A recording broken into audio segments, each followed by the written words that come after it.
Hey, you guys, how you doing? Hi, I'm doing a John Cena. I'm doing a John Cena. Yo, he was waving like crazy. Well, June 20th, 2025, John Cena has officially turned back babyface. You know, sometimes I gotta kick myself in the ass. 4 weeks ago, I put this in my post section on my channel. I think it's about time I put this guy in the blender.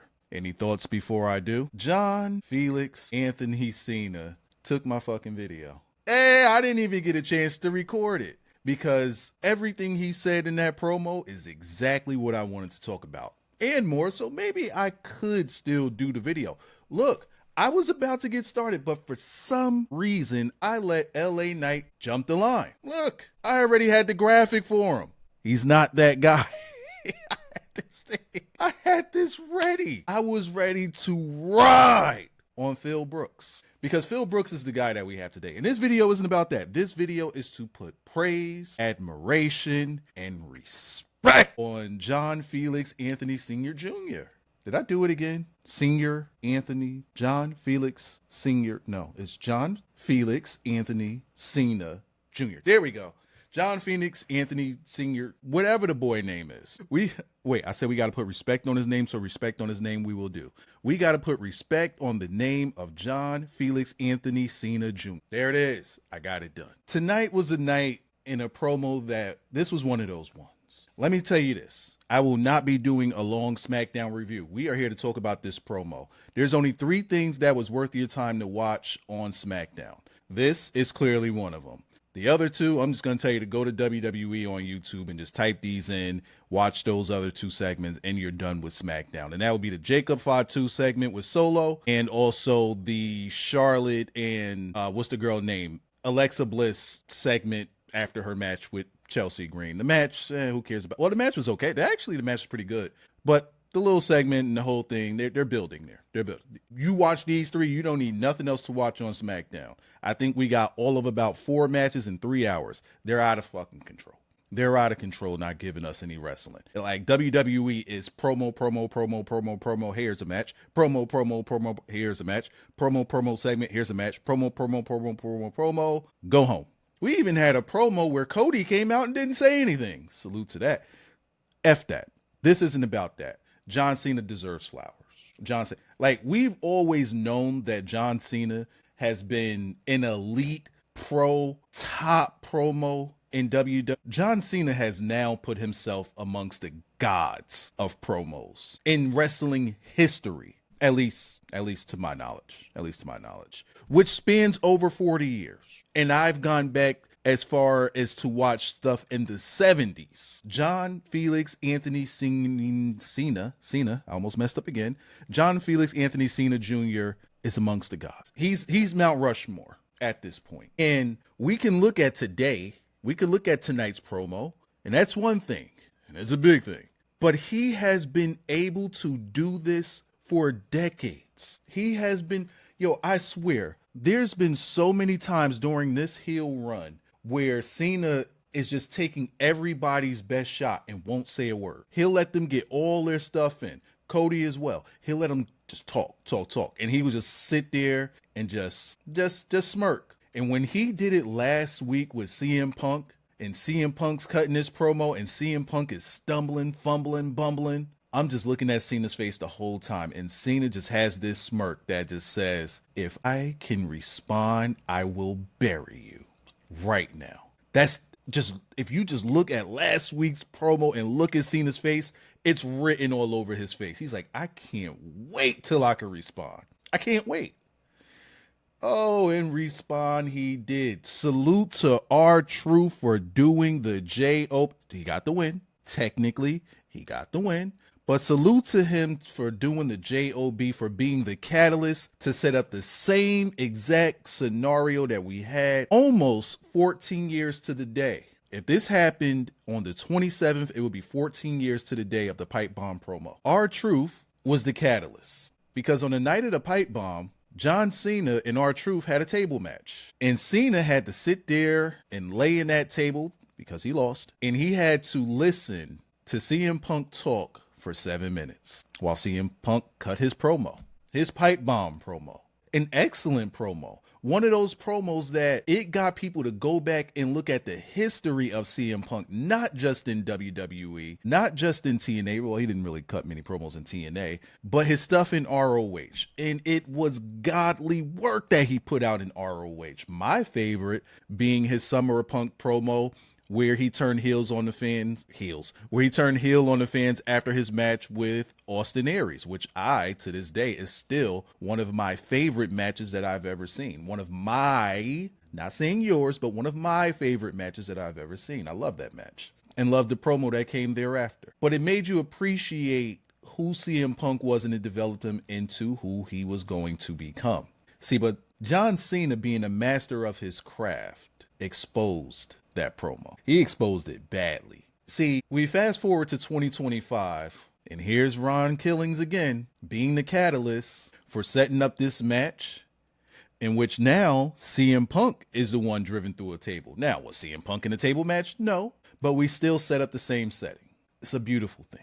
And Cena gets up on them turnbuckles, and when he got that mic, and I'm looking at Punk on that table, I'm like, he's about to do the Pipebomb promo, isn't he? And not word for word, not verbatim, but close enough to you get the point that he was doing the Pipebomb promo. And I'm just dying laughing. But see, here's a reason why John Cena is a master of his craft. Here's why he is amongst the gods of wrestling promos. And I ain't gonna lie to you, I'm having a hard time.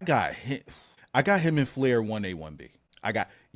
For some of the old timers, you guys can say Superstar Billy Graham, you can say Jesse Ventura. I get it. I can, in my era of watching wrestling, I can say a Macho Man. I get it. People of today's time can say a Bray Wyatt. I get it. But John Cena has done this consistently for decades, and if you can find a spot where he F's up a promo, send it to me, because I don't see it happening. I never see it happening. The way that he's able to control a crowd, the way that he's able to get over his story and still stay and remain the character that he is a work of art.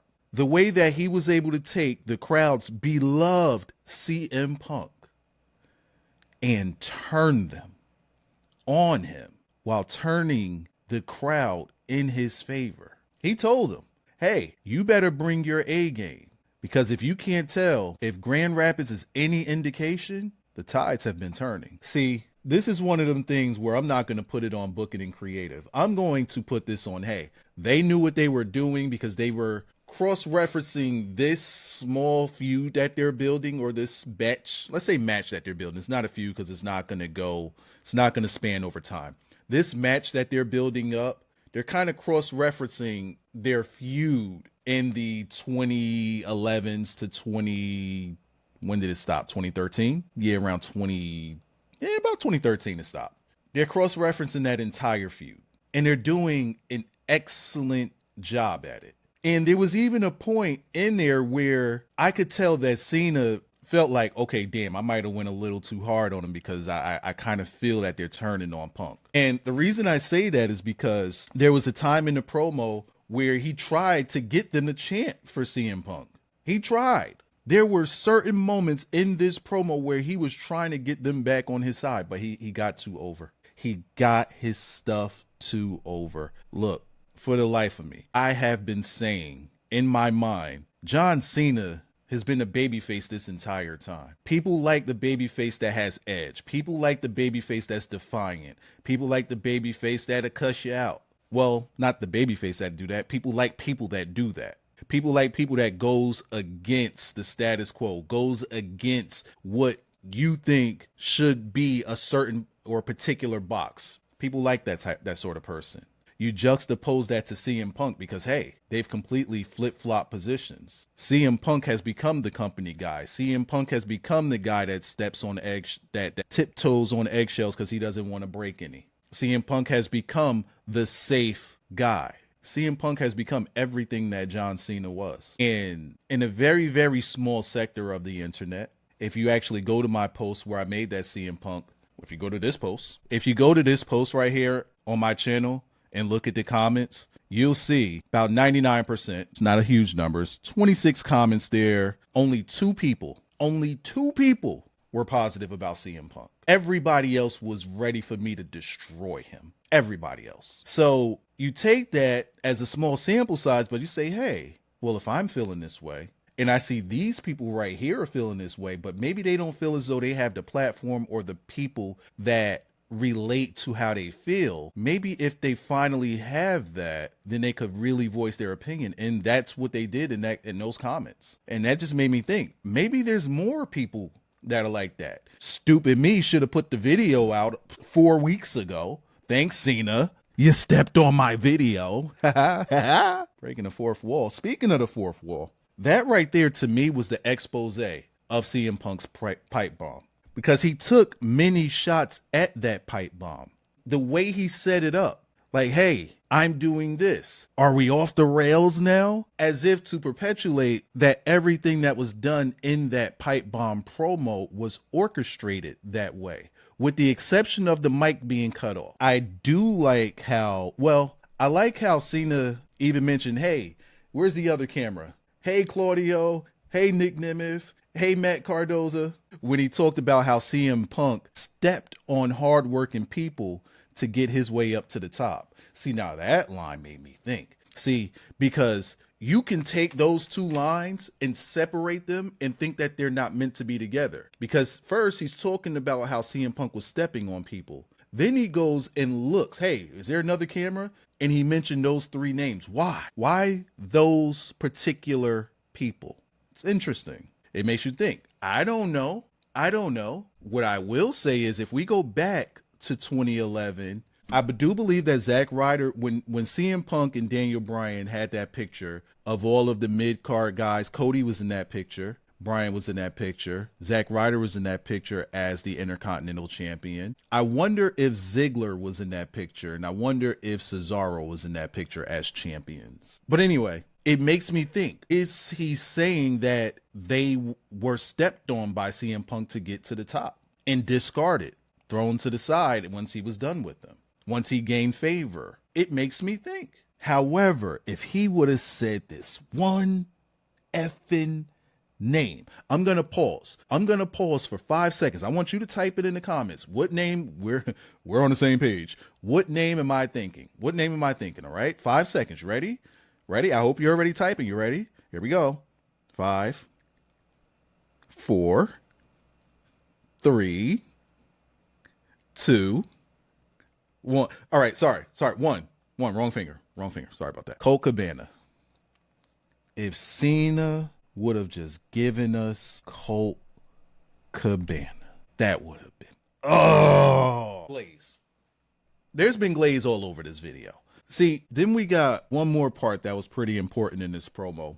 Beautiful promo, by the way. We got one more part of this promo where he took a shot at how CM Punk changes his values as much as he changes his shirts. And it's so true. Because he valued one thing before he became champion in WWE. Once he became champion, his values changed. Once he lost the title, his values changed. Once he didn't get his way, his values changed and he left. He went to USC, got punched in the mouth, his values changed and he left. Well, he could have went to Bellator and kept fighting, but he didn't. Then he went to AEW. Oh, this is the best thing in the world.